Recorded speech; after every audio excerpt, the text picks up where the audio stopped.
Hey everybody, I wanted to show you another part of my gardening project, and that is growing from your own seeds. Now, one of the things that I learned from looking at other gardeners like Gary Pilachuk, who really showed uh, good videos on how to start seeds and get the equipment. So basically, the equipment that we have here, one is, stepping back a little bit, is a metal shelf that you can get at your Lowe's or Home Depot. It's kind of your standard 4 feet long shelf. It's metal. It's pretty cheap and inexpensive, and it's very sturdy. So one of the things that you do is you can get one of these kind of shelves. And why did I get a 4 foot long shelf? Well, that's because the grow lights a lot of times tend to be 4 feet long. You can also get them smaller too. But if you're trying to maximize your seeds, then you want to get as much space as you can. Now, of course, space is an issue if you have a nice garage or if you have a nice place, some sort of utility room, you can put it in there, or you can find an empty space here, corner of your kitchen. So that's where I kind of put it right now. But let's kind of get up close and show you what I got. And I'll put links maybe to the things that I've bought. These are based on a lot of recommendations that Gary Pilachuk has mentioned. So one, basically, this is a really nice solution. If you notice here, this is LED, and these are LED lights. They're T8s, and it's an all-in-one solution. So you get the light, two lights, and the ballast all in one. And they also, if you buy two of them, say they have another plug, so you can plug them in together. So this is a really nice solution here. Let's see if I can get the specs here on the. Yeah, it's 5000K, which is the luminance there, the light intensity, 5000K. And according to Gary, you want something that has a high value, 5000 to 6500 Kelvin for the light intensity, and that's what I got here is the 5000 because it's so darn convenient. Now up above here, I had purchased a grow light from Happy Leaf, right?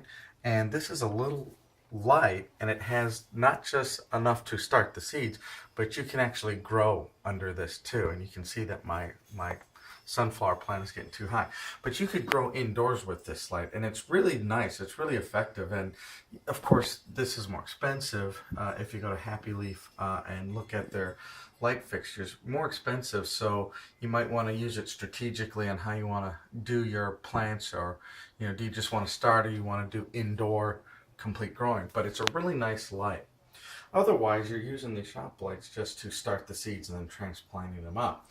And as you can see here, I got some onions and some cucumbers growing here, and some rapini and some kohlrabi too that are growing very nice.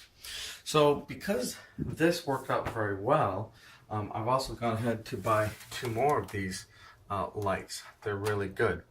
And as another experiment, because I'm experimenting different things, I got this big shop light here. I'll kind of turn it. Now what I did is these LED bulbs here, and all this stuff was pretty much on Amazon. The shop case here, the ballast I got at Home Depot. But these LED lights here are 6500K. They're super bright, super intense. Now I bought the bulbs, I think about 10 bucks a bulb, from an LED company on Amazon. I'll put the links below of which ones I bought. They're super intense. So is it more expensive to do it that way? Yeah, because you buy the ballast, you buy the bulbs, and you stick them in. Where this is an all-in-one solution. I wish it were 6500K Kelvin LED bulbs, but the 5000 seem to be doing a good job. Seems to be intense enough. Now, I will say this. When I ordered my 4 LED bulbs from this company here, I had some bad luck. Out of the 4 that I bought, 3 of them were bad, and I had to send them back. So I was really disappointed that I got 3 bum lights, or I'm not sure exactly, if they got damaged in shipping. It's hard to tell, but I just got bum lights, so I sent them back. However, these 4 have worked perfectly in this Home Depot shop kit, so it's been working really well. The other thing is, when you buy these shop lights, they give you these little chains, and as the plants grow bigger, it's hard to manually adjust those chains. So you might want to look into buying something a little bit more fancier, like these pulleys, because you can just pull up on the metal and then pull that up and you're off to the races. You can adjust it very easily instead of trying to reconnect and redo. I bought some pulleys off of Amazon and I'll have to redo these here. But anyways, I wanted to show you some of the things that we're doing for seed starting, because you might want to do a real easy setup like this.